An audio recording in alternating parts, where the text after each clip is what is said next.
Hey everybody, it's me again. I'm going to answer another question and spin another story for you. The question was, have I ever had, how many disasters, or talk about some of the disasters that we've had to deal with in a live concert situation. It's live music, man, and you just have to keep going. One of my favorite disasters was one that we used to make happen on purpose with Kyuss. I used to have this dream I'd have that our bus was like this alien vehicle that when we showed up at a venue, we attached all our tentacles to the venue and we would start to drain the venue of electricity. We were just energy vampire sucker aliens. So everything that we plugged in was another way for us to suck some more power out of a building.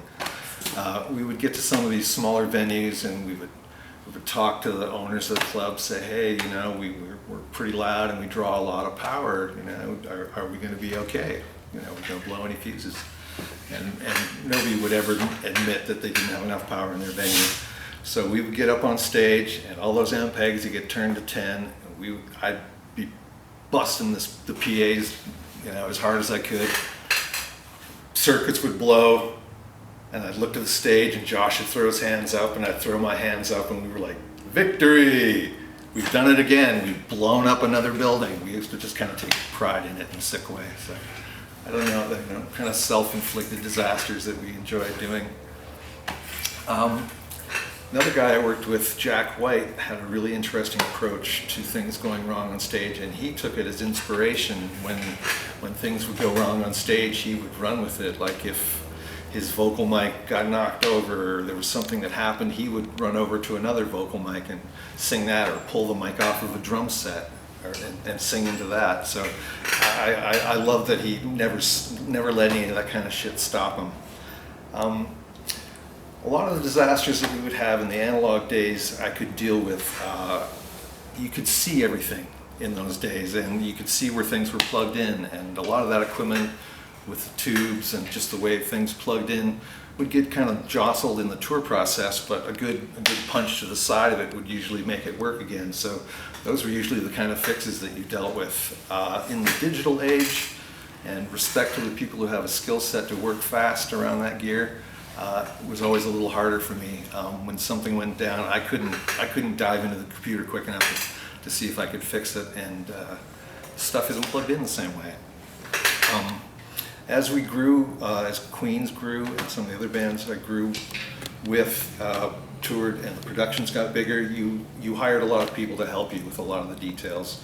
People who specialized in different elements, like there was just electricians and there was just people who dealt with hanging the speakers and configuring them for the rooms.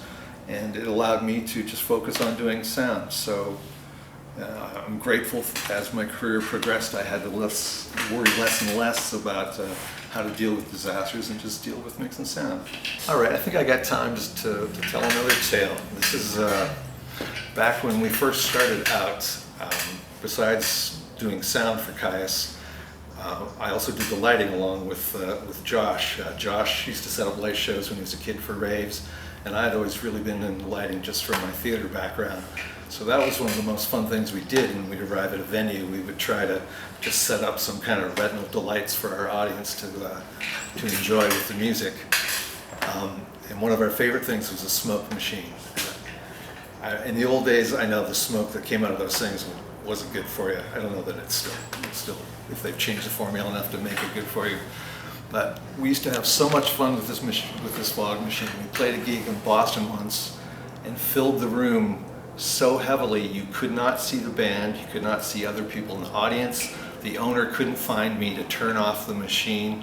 It was awesome, and it went on for about 20 minutes till they finally figured out how to open some doors and clear the place out. But people were completely blind in this venue. It was fantastic. Another thing we did with this smoke machine, we did a tour with Ween. Kyuss and Ween did a tour together. Might sound like an odd combo musically, but spiritually and stuff, it aligned perfectly.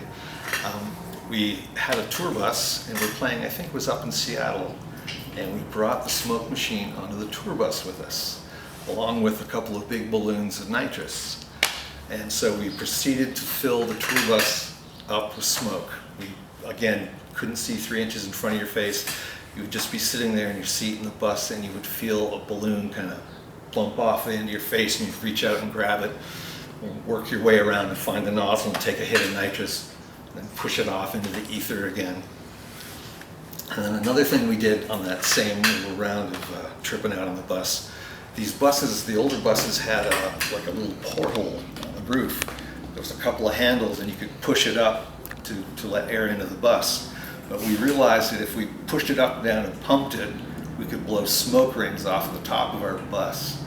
So imagine a full-size tour bus parked in a parking lot of a venue, and it's like a steam, like a locomotive or something. It's just puffing huge rings off the top of the bus. That's my smoke machine story. I hope you liked it.